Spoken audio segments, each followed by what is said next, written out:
안녕하십니까. 만화공인중개사의 저자 이용훈입니다. 오늘은 민법 및 민사특별법 제46강 그리고 공인중개사법 제45강 시간으로서 2. 상가건물 임대차 보호법 1. 적용 범위 2. 대항력 3. 존속의 보장 4. 차임 등의 증감 청구권 5. 보증금의 회수 6. 소액 보증금주 최우선 변제에 대해서 같이 공부하도록 하겠습니다. 먼저 적용 범위, 상가건물 임대차 보호법을 어떠한 범위에서 적용을 해주는지 그 적용 범위에 대해서 같이 공부하도록 하겠습니다. 상가건물 임대차 보호법 글자 그대로 이 법은 상가건물의 임대차에 대하여 적용한다 라고 나와 있고, 자 그럼 어떤 보호 대상, 누구를 보호해 줄 것인가, 그 보호 대상이 금액으로 나왔습니다. 보호 대상이. 자, 그 보호 대상은 보호 대상. 자, 즉 상가건물 임대차 보호법이 적용되는 범위를 말하는 겁니다. 먼저 서울. 자, 서울 같은 경우는 금액 얼마 이하, 즉 4억 원입니다. 4억 원. 4억 원 이하 보증금. 이 금액은 보호 대상 금액은 환산 보증금이랍니다. 단순한 보증금이라 보증금 플러스 월세 곱하기 100. 자, 예를 들어서 이 환산보증금, 보증금이 2억이에요. 자, 2억. 그리고 월세가 100만 원입니다. 자, 이럴 때는 이 보호대상인지 아닌지 여부를 하려면 환산보증금을 합니다. 즉, 보증금 2억 플러스 100만 원, 월세가 100만 원이니까 100만 원 곱하기, 뭘로 한다? 100으로 합니다. 100만 원. 100만 원 곱하기 100 하면 1이에요. 1억. 자, 2억 또한 1억 하니까 얼마? 3억. 4억 원 이하죠? 서울 같은 경우 이렇게 보호 대상이 되는 경우입니다. 이 경우가. 자, 수도권 중 과밀 억제권이요. 자, 인천과시 포함하죠. 이때는 3억 원입니다. 3억 원. 자, 3억 원 이하. 그러면 수도권 중 과밀 억제권에서 보증금 2억에 100만 원이야. 그럼 보호 대상일까요? 아닐까요? 자, 그대로 계산하면 역시 아까 말한 대로 3억이라고 그랬죠. 2억 또는 1억. 3억이니까 3억 원 이하니까 대상이 되는 겁니다. 자, 광역시.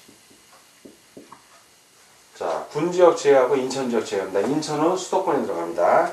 그리고 안산, 용인, 김포, 광주. 이 경우에는 2억 4천만 원 이하.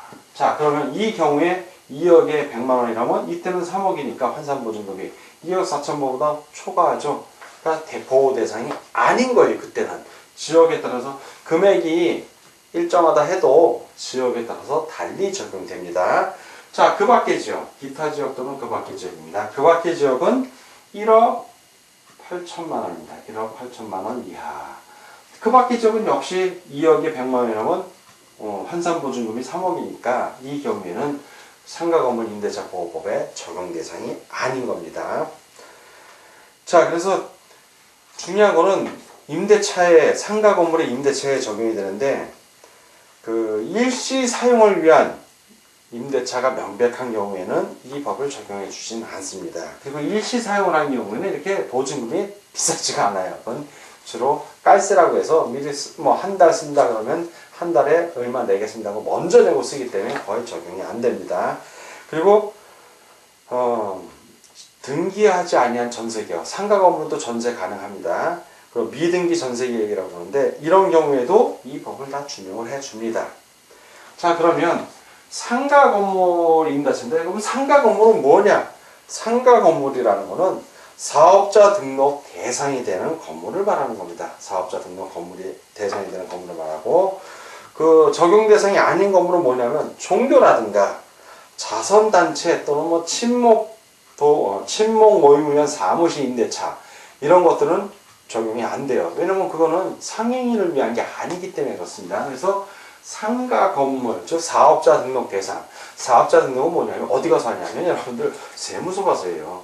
세무서에 내가 사업자 등록 대상 한다는 얘기는 세금을 내겠다는 겁니다. 즉 세금을 내는 사람만 보호해 주는 법이에요. 사실 이게. 그러니까 세무서에 그러니까 세무서에 사업자 등록을 안 했어. 그러면 상가 건물 임대차 보호법 대상이 될까요? 안 될까요? 못 받습니다. 어디 나오냐? 바로 대항력이 나와요. 그 내용이 바로 이번 대항력이 나오는데, 자, 대항력을 보겠습니다. 대항력 요건이 있겠죠. 자, 어떤 경우에 이 요건, 대항력을 갖춘가? 대항력 요건입니다. 바로 등기가 없어도 건물의 인도. 자, 건물을 인도받았어요. 주택임대차는 주택을 인도받는 겁니다. 그리고 또 하나 뭐가 있어야 되냐? 플러스 어떤 거? 사업자 등록 신청이에요. 사업자 등록 신청. 사업자 등록 신청 어디 가서 한다고 그랬죠? 세무서 가서 한다고 그랬잖아요. 상가 건물을 인도받고 사업자 등록을 신청했을 때, 이때 대항력을 갖춘 겁니다, 이미. 자, 대항력을 갖춘 거예요. 여러분들 주의할 게 사업자 등록 신청 시예요. 사업자 등록 시가 아니라. 근데 사업자 등록 신청을 하면 세무서에서 바로 사업자 등록 해줍니다, 그냥. 네, 하루 있다 오세요, 이틀 있다 오세요, 이러질 않아요. 왜? 세금 받는 건데, 국가에서 세금 받는 건데 바로 해주지, 시간을 두고 해주는 거 아닙니다. 바로 해줍니다. 그래서 어떤 때는 사업자 등록이라고 이렇게 문구가 나올 수 있어요. 시험 문제에. 근데 굳이 이 사업자 등록 신청시라는 걸 강조하는 게 아니라면 그것도 맞을 수가 있습니다. 경우에 따라서는. 근데 정확한 거는 인도, 즉 건물의 인도와 사업자 등록 신청한 때에 대항력이 발생을 한다는 거는 꼭 기억하시고, 이 대항력이 발생하면 어떤 이 대항력의 내용은 뭐냐면 임차 건물을 양수한 사람이 임대인의 지위를 승계합니다. 즉 임차인의 권리를 보호해줄 의무가 있는 거예요. 그게 발생하는 것이 바로 대항력입니다. 자, 적용 범위하고 대항력을 배웠고, 다음 이제 존속의 보장에 대해서 같이 공부하도록 하겠습니다. 자, 이번에는 존속의 보장에 대해서 같이 공부하도록 하겠습니다. 임대차의 존속기간, 상가건물 임대차 보호법에 있어서의 임대차의 존속기간은 최단기, 자, 최단기 1년을 보장합니다. 1년을 보장해요. 자, 1년.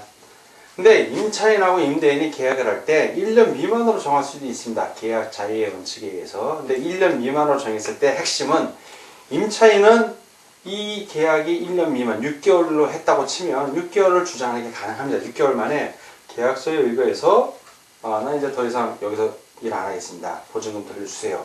가능한데 임대인은 주장을 못합니다. 예, 임대인은 임차인이 6개월로 계약을 했어도 나 1년까지 할래요. 그러면 1년까지 하는 겁니다. 왜?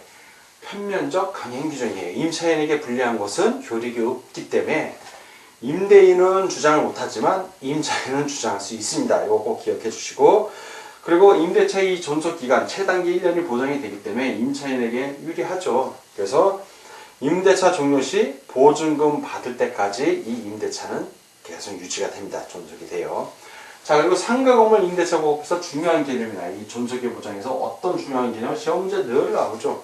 계약갱신 요구권이라는 게 있어요. 계약을 갱신할 수 있는, 한 번 더 할 수 있는 갱신, 연결해서 할 수 있는 요구권이 있어요. 계약갱신 요구권. 이게 워낙 중요한 개념입니다. 여러분들 꼭 반드시 알아야 되고, 이거 꼭 암기하고 계시되, 여러분들이 중개사무소를 임차에서 들어갈 때도 여러분들도 임차인이에요. 그러면 계약갱신에 의거해서 요구할 수 있는 권리가 생깁니다. 내용을 보면 임대인은 임차인이 임대차 기간이 만료되기 6개월 전부터 1개월 전까지 사이에 계약갱신을 요구할 경우 정당한 사유 없이 거절하지 못한다. 거절을 못해요. 자, 핵심은 임대인이 거절할 수 있다, 없다? 없다예요. 즉, 임차인이 계약갱신 요구를 했을 때, 임대차 기간 만료 6개월 전부터 1개월 전 사이에 임차인이 나 앞으로 계속 여기서 더 사업하고 싶어요. 계속 임대차 유지합시다. 이러면 임대인이 특별한 사유가 없는 한 거절을 못 합니다. 예, 특별한 사유가 있을 때 한해서만 이제 거절을 할 수 있는데 거절을 못 해요. 그러면 이렇게 계약갱신 요구를 해서 임차인이 요구해서 계약이 연장이 됐어요. 갱신이 된 겁니다. 이 경우에 임차인의 계약갱신 요구권은 최초 임대차 기간을 포함하여 전체 5년을 초과하지 않는 범위 내에서만 행사 가능하다. 그러면 계속 유용을 한다면 5년까지는 가능한 거예요. 최초 임대차부터 5년이니까 4번이 가능하겠죠. 매년 요구하니까. 즉 5년 동안은 사업을 할 수 있는 겁니다. 거기서 임차에서 일을 할 수 있는 거예요. 상가 건물이니까 상행일을 할 수 있죠. 5년 동안 보장이 되니까 권리금 개념이 그래서 나오는 겁니다. 자, 갱신되는 임대차는 물론 존속기간은 1년으로 봅니다. 전 임대차와 동일한 조건으로 다시 계약된 것으로 봅니다. 그리고 계약갱신 요구권은 보호대상 보증금을 초과하는 임대차에 대해도 적용되는 거 꼭 기억하세요. 예, 적용됩니다. 우리 아까 그 적용 범위에서 서울 얼마? 예, 4억 원 이하라고 했는데 4억 원을 초과해 한상 보증금이. 예를 들어서 보증금 5억에 월세 300만 원 이럴 수 있습니다. 환상 보증금을 초과하지만 이미 5억 원이니까 거기도 역시 계약갱신 요구권은 인정된다는 거 꼭 기억해 주시기 바랍니다. 그러면 계약이 갱신됐어요. 법정으로 갱신이 됐어. 서로 말을 안 하고 그냥 묵인하는 것도 법정 갱신이다. 그래. 계약이 갱신됐을 때 그 내용은 주택보호, 임대차 보호받고 내용이 동일합니다. 그래서 여기서는 설명을 생략하기로 하고요. 단 임차인이 3기의 차임 연체 시에는 법정 갱신이 적용되지 않는다는 거 꼭 기억해 주십시오. 자, 법정 갱신의 경우에 자, 서로 묵인하고 갱신이 됐어요. 자, 이 경우에 3기의 차임을 연체해서 3기의 차임을 연체를 하면 법정 갱신이 허용된다 안 된다. 3기의 차임을 이상을 연체하면 허용이 안 돼요. 주택임대차에서는 몇 기였죠? 그때는 2기였습니다. 2기. 2기하고 3기가 비교해서 시험 문제에서 간혹 나오니까 지문으로 꼭 비교해서 암기하시기 바랍니다. 자, 그리고 이 경매의 경우를 좀 보겠는데, 자, 존속의 보장에서 이제 경매에 의해서 임차권이 소멸되는 경우가 있습니다. 임차권은 임차 건물에 대하여 민사집행법에 의한 경매가 행하여진 경우에 그 임차 건물의 경락에 의해서 소멸을 합니다. 다만 보증금이 전액 변제되지 아니한, 즉 배당받지 못한 대항력 있는 임차권은 그러하지 아니하다. 즉 소멸하지 않습니다. 핵심은 경매를 하더라도 소멸을 하는데 소멸이 안 되는 경우가 시험 문제 나왔죠. 임차인이 대항력이 있어야 돼. 대항력이 있는 경우. 즉 선순위 임차인이란 얘기입니다. 보통 경매가 되면 그 말소 기준 권리를 설정을 하는데 말소 기준 권리의 대부분은 저당권입니다. 저당권. 최초로 가장 먼저 된 저당권. 그 저당권보다 이 상가 건물의 임차인이 먼저 대항력을 가졌다면 먼저 배당을 받잖아요. 근데 먼저 배당을 받을 수 있음에도 불구하고 경매 낙찰가가 워낙 낮아갖고 보증금을 다 못 받은 거예요. 이 사람이. 그런 경우에는 그 대항력 있는 선순위 임차인은 소멸되지 않습니다. 그 임차권이. 즉 다음 그 경락받은 사람에 대해서 임대차를 주장할 수 있다는 얘기예요.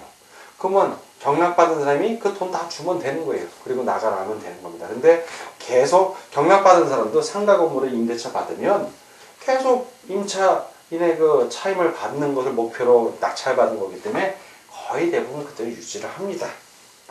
자, 네 번째 이제 차임 등의 증감 청구권이에요. 차임 등의 증감 청구권. 차임의 증액 제한. 자, 증액을 하는데 제한을 합니다. 얼마를 제한하면 차임의 100분의 9. 자, 초과를 금지합니다. 100분의 9 초과 금지. 그 이내에서 증액을 하라는 얘기고, 역시 증액 후 1년 이내에는 증액을 못합니다. 증액한 다음에, 증액 후 1년 이내는 증액하지 못한다. 그럼 1년 지나서는 서로 상의해서 증액할 수 있습니다. 자, 그리고 월차임, 보증금을 일부를 월차임으로 전환한 경우 있어요. 자, 월차임 전환. 자, 이 경우에도 무조건 임대인에게 유리하게 할 수 있으니까 기준 규정을 정해줍니다. 얼마? 연 몇 프로? 12%입니다. 11%. 그러니까 할푼님으로 하면 1할 2푼이 되는 거예요. 1할 2푼. 연 1할 2푼. 자, 12% 이하로 전환해야 합니다. 자, 다음은 보증금의 회수에 대해서 같이 공부하도록 하겠습니다. 자, 이번에는 보증금의 회수에 대해서 같이 공부하도록 하겠습니다. 자, 보증금의 회수에 있어서 제일 핵심이 되는 거는 내가 임차한 상가 건물이 경매로 넘어가는 경우예요. 그 상가 건물 주인이 뭐 은행에 저당을 잡혔는데 은행에 이자를 제대로 못 갚아 원금을 못 갚아갖고 은행이 임의경매를 신청했어요. 그러면 나는 보증금을 받아야 되는데 어떻게 받을 것인가? 그거에 대한 보증금 회수에 대한 규정입니다. 우선 변제권을 보장해준다. 우선하여 변제받을 수 있는 거. 이 변제라는 게 바로 경매에 있어 배당받는 거랑 같은 겁니다. 배당. 우선하여 배당받을 수 있는 겁니다. 우선 변제권. 자, 이걸 보장을 해주는데 대항 요건을 갖추고, 대항 요건은 인도. 자, 건물을 인도받고 사업자 등록을 신청하는 경우입니다. 그 대항 요건을 갖추고 관할 세무사장으로부터 확정일자를 받은 경우예요.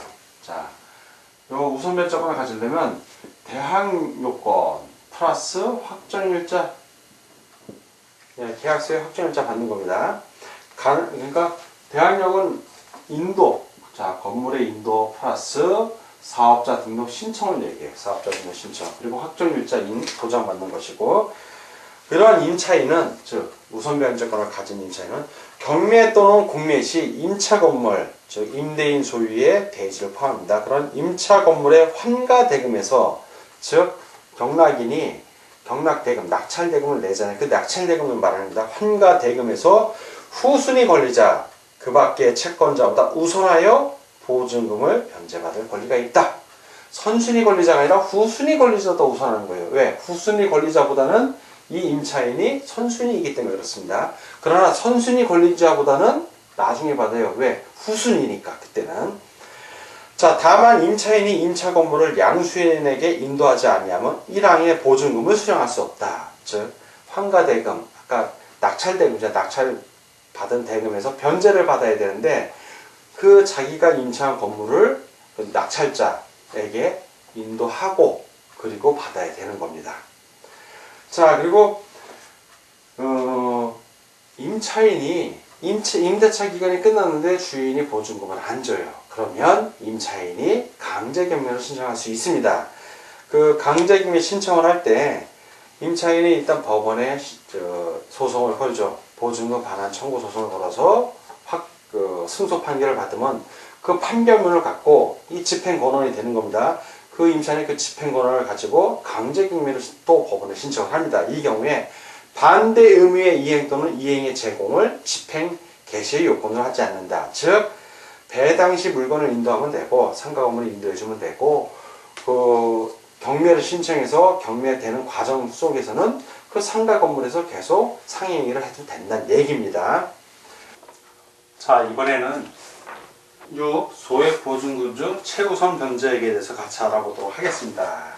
자, 도표를 한번 그려보면 그 상가 건물 임대차 보호법에서의 그 보호 대상은 뭐 4억 원, 3억 원, 2억 4천, 뭐 1억 8천 이건 생략을 하고요. 그 소액 보증금이 있으면 이 소액 보증금 중에서 그 임차인이 건물에 임차를 했는데 그 건물이 경매로 넘어간 거예요. 그러면 그 소액 보증금 중에서 일정 금액, 그 뭐 다 준다는 게 아니라 그 소액 보증금 중에 일정 금액을 가장 우선해서 경매할 때 배당을 해준다는 얘기입니다. 그것을 일정 금액을 최우선 변제액이라고 합니다. 최우선 변제액. 자, 요 금액을 알아보는 겁니다. 그래서 서울 같은 경우, 자, 서울은 소액 보증금 얼마이야? 6,500만 원 이하입니다. 자, 6,500만 원 이하. 6,500만 원 이하. 자, 그리고 이 소액분이 6,500만 원 이하인 중에서 얼마를 최우선 변제해 준다? 2,200만 원을 최우선 변제해 준다는 얘기입니다. 자, 두 번째, 수도권 중 과밀 억제권이요. 수도권 중 과밀 억제권은 5,500만 원 이하. 그리고 최우선 변제액은 1,900만 원입니다. 자, 그리고 이번에 광역시 플러스 뭐 인천은 당연히 수도권 과밀억제권에 들어가니까요. 인천 제외합니다. 안산, 용인, 김포, 광주 뭐 이런 곳을 얘기합니다. 이런 곳은 소액보증금 3,800만 원 이하고 그리고 최우선 변제액은 1,300만 원이 됩니다. 자, 그리고 그 밖에죠. 기타 지역이라고 표현하겠습니다. 기타 지역은 3천만 원 이하입니다. 3천만 원 이하고 최우선 변제액은 1,000만 원 이하입니다.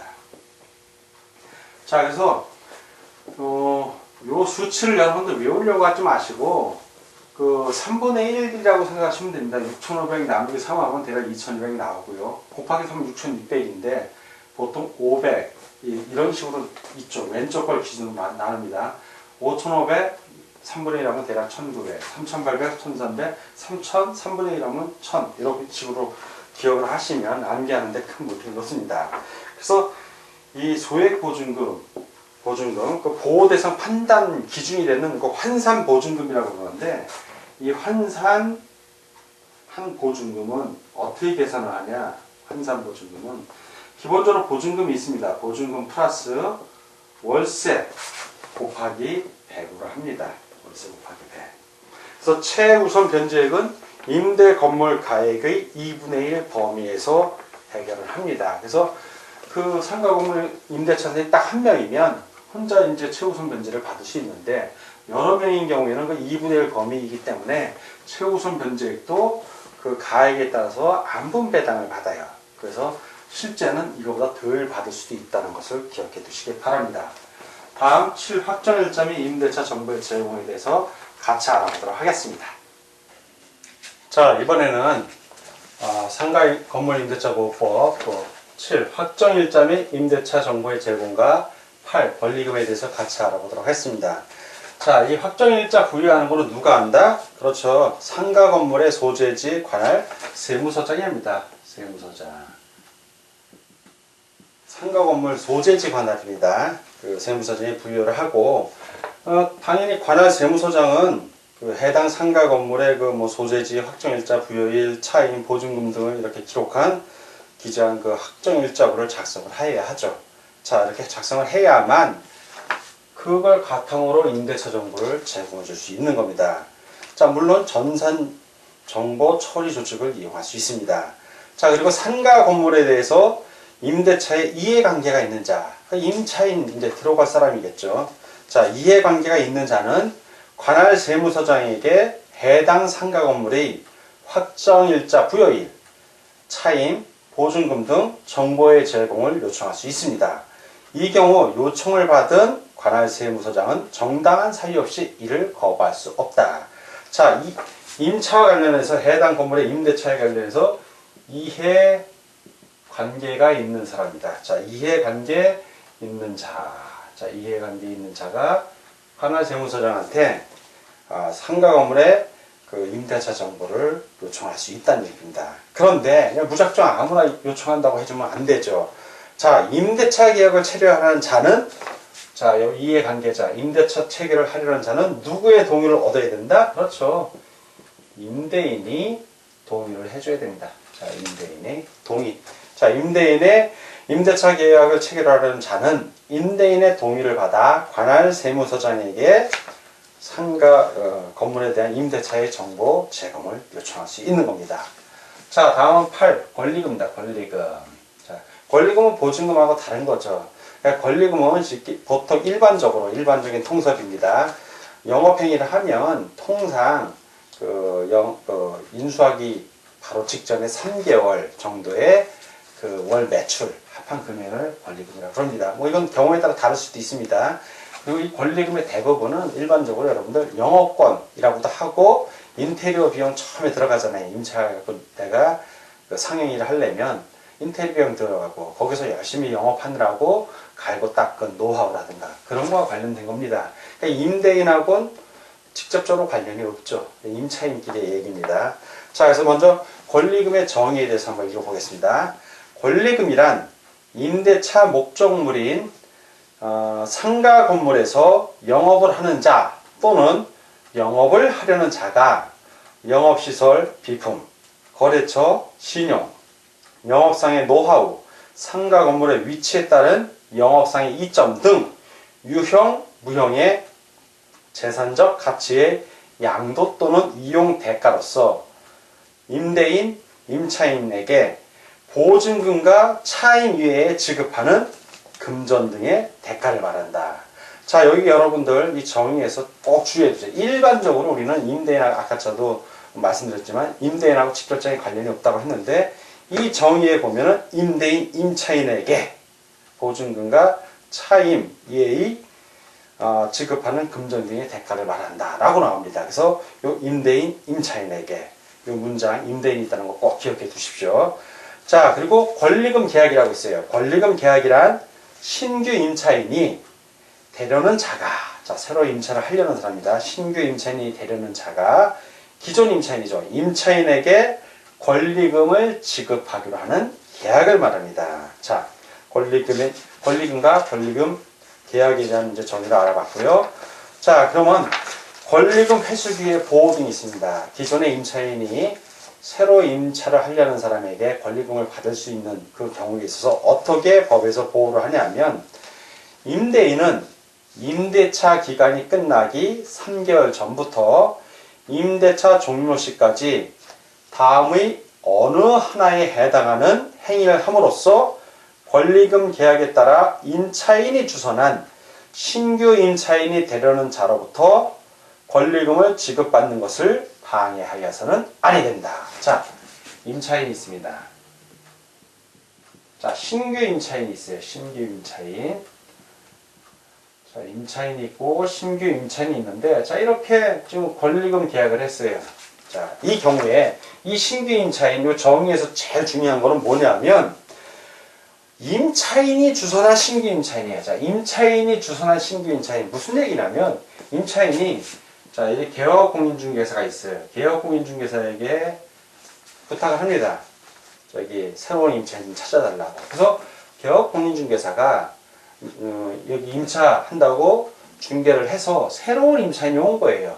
자, 이런 경우가 바로 임차인이 주선한 신규 임차인이라고 말할 수 있죠. 아니면 임차인이 자기가 아는 사람이 통해서 새로운 신규 임차인을 데려오는 경우도 해당이 됩니다.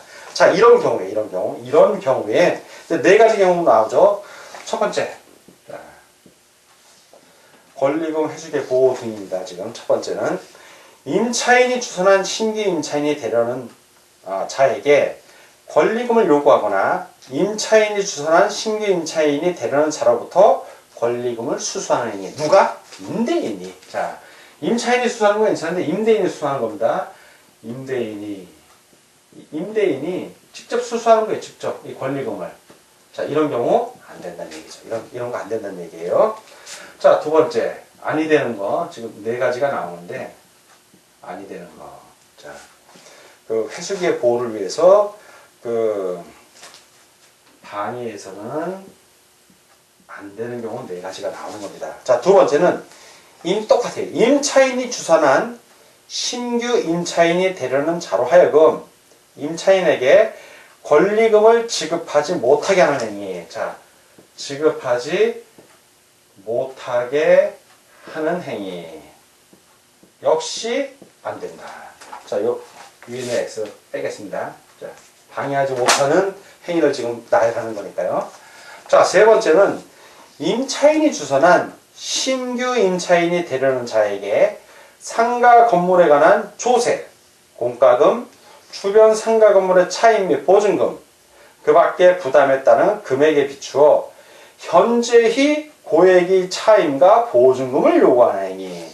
자, 현저히 고액, 엄청 높은 걸 갑자기 부르는 거예요. 고액의 차임, 보증금. 요거 이렇게 되면 임차인이 주선한 신규 임차인이 들어오려고 하겠어요? 안 들어오려고 하겠어요? 안 들어오죠. 그러면 이 임차인은 권리금을 받을 수 없잖아요. 이런 행위 하지 말란 얘기입니다. 자, 그 밖에 정당한 사유가 있으면 되는데 정당한 사유가 없이, 자, 정당한 사유 없이 임대인이 임차인이 주선한 신규 임차인이 되려는 자와 임대차 계약의 체결을 거절하는 행위. 자, 이런 행위는 방해하면 안 된다는 얘기입니다. 자, 이런 행위를 하면 어떻게 될까요? 자, 이런 행위를 하면 임대인이 이러한 방해하는 행위를 한 거예요. 위반한 거예요. 그러면 임차인에게 손해를 발생하게 한 때에는 그 손해를 배상할 책임을 진다. 자, 방해를 하면 안 되는데 방해를 했어요. 방해를 하면 뭘 한다? 손해를 배상을 해야죠. 손해를 배상, 불법행위 됐으니까 손해배상을 해야 돼요. 자, 그 손해배상액은 신규 임차인이 임차인에게 지급하기로 한 권리금과 임대차 종료 당시의 권리금 중 낮은 금액을 넘지 못한다. 자, 높은 금액이 아니라 낮은 금액이라는 것도 꼭 아울러 알아두십시오. 그리고 이 임대인에게 손해배상을 청구할 권리는 임대차가 종료한 날로부터 몇 년 이내? 3년 이내에 행사해야 됩니다. 자, 이때 행사하지 않으면 시효의 완성으로 소멸이 됩니다. 자, 뭐 권리금과 관련된 자세한 내용 우리 교재를 참고하시고 확정일자 및 임대차 정보의 제공, 권리금에 대한 설명을 여기서 마무리하고, 자, 오늘 여러분들 민법민민사특별법 제46강 그리고 이거 똑같습니다. 공인중개사법 45강 내용 똑같은데 상가건물 임대차법과 공부하느라고 수고 많으셨습니다. 오늘 공부 하느라 수고 많으셨고 다음 시간에 뵙겠습니다. 감사합니다.